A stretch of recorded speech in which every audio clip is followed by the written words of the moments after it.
I think they're wonderful. Think of it. For any one of us, particularly for a youngster, some youngsters feeling very socially isolated, to be able to network with anyone across the world, whenever they want, 24/7, I think it's a fantastic modern technological intervention. However, of course, there's also the downside. That is that, unlike the peers that we have at school, that we see them as real people, we mix with them, we mix with their families in the same neighborhood. Very often with social networking, all we know is a persona that comes across on the TV, on the PC monitor. We do not in reality know who they really are, what their real agenda is. And so issues of trust come up, issues of support. So again, I would say I think the social networking, it's here to stay. Parents can't, or I think should not try to ban the children from, maybe it's important to moderate the amount of time they spend social networking with virtual reality as opposed to their real friends. But the role of the parent, I think, shouldn't be to deter the child from engaging that behavior, but rather to encourage the child to see it for what it is. A wonderful opportunity to mix with others, but also the risk of not knowing who one is engaging with, and therefore to be cautious, to always question. This person I think I'm relating to, are they really that person? Finally, I want to say on that point, I do believe there's a crucial difference between social networking with virtual friends and social networking with your own friends in your neighborhood. First and foremost, learn to network with your friends in the network, in the real world in which you live. But to add on to that, social networking, remember also that as the child grows older and they move away from home, social networking can become very important for career opportunities, travel opportunities, because we live now in an age where people travel widely. We're no longer living in a small village. It really is a universal village. And what better technology to say to oneself, I'm now 13, 14, I'm networking with my friends in reality in my neighborhood, but also across the world, that might provide opportunities for me in my future, as long as I do it in a responsible way. And the role of the parent is to help the child to differentiate between good networks, bad networks, good messages, bad messages.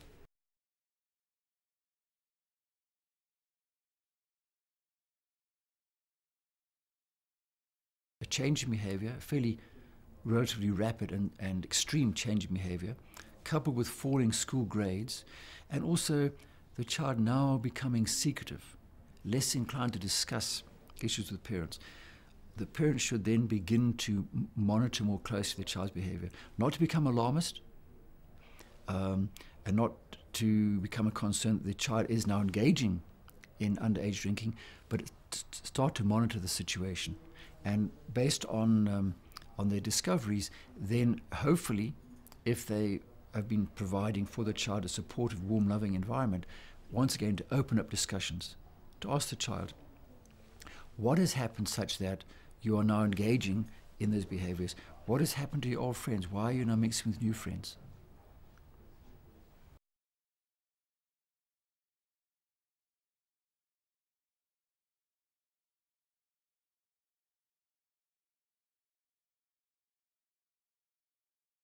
The top risk factors, I think within a family, would be social isolation on the part of the child, social isolation for all sorts of reasons. Maybe the way the child feels about themselves, lacking self-esteem.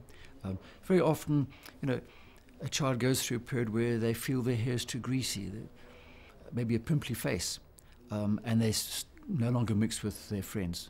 So social isolation for a number of reasons. Also, I would say judgmental behavior on the part of the parents, non-acceptance. All of us, I think, when we have children, we hope the best for our children. Sometimes we try to recreate ourselves in our children. And as life is, as the children grow up and become independent, they become their own people. They don't necessarily become mini models of ourselves. Now, for many parents, that for them is a great joy in the heart that their child is moving towards independence. But also, for many parents, there's a concern. Why is a child not behaving as I would like them to? Why is the child behaving independently? And often that move towards independence is interpreted by the parent as being a move towards rebellion, a moving away from family values, when of course it might not be.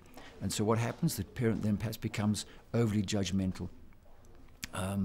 And so it's, I would say, as a parent, do not become judgmental, particularly in situations where you find that your child maybe is struggling with their own life, when you might feel disappointed in their behavior and their activities. Don't show that. It might be that they themselves are disappointed. So encourage the child to go out into socially mix.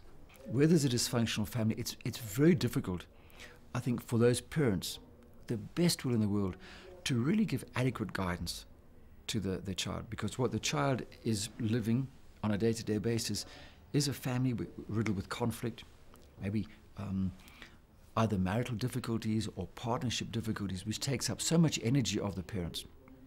So apart from the fact that the parents have less energy to devote to the child, importantly, the child sees conflict, sees that maybe relationships aren't a good way to go. And by contrast, they may then look for those sorts of loving, supportive, non-conflict relationships in the peer group. Now, it's to the child's good fortune if the peer group is a peer group that in fact really does not support underage drinking, and through that the child will develop good citizenry.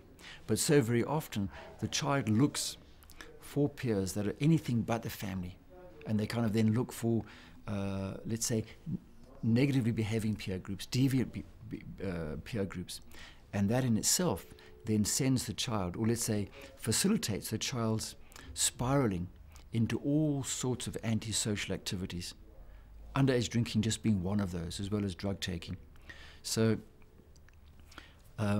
again, I believe it comes back always to the family, to have a warm, supportive, loving base, and as far as possible, when individuals decide to become parents, if at all possible in an ideal world, to be very clear in their own mind what is it that they want for themselves as parents, and how would they like to raise their children, because that role modeling has a very powerful influence, far more so than what the parents may say or not say to the child. It's what the child observes. Is the parent behaving responsibly? How does a parent resolve conflict? Does my parent drink alcohol? The chances are the child's going to say yes.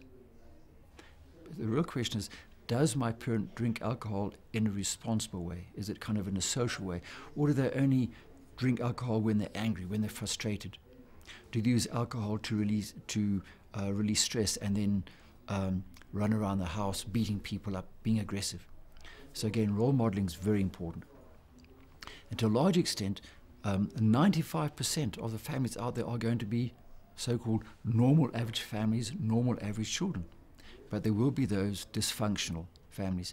And very often dysfunctional families, the sad thing is, they don't recognize that they are dysfunctional. But society recognizes that because of the outcome. The outcome would be failed relationship, underage drinking on the part of the child, poor school performance, truancy, and so on.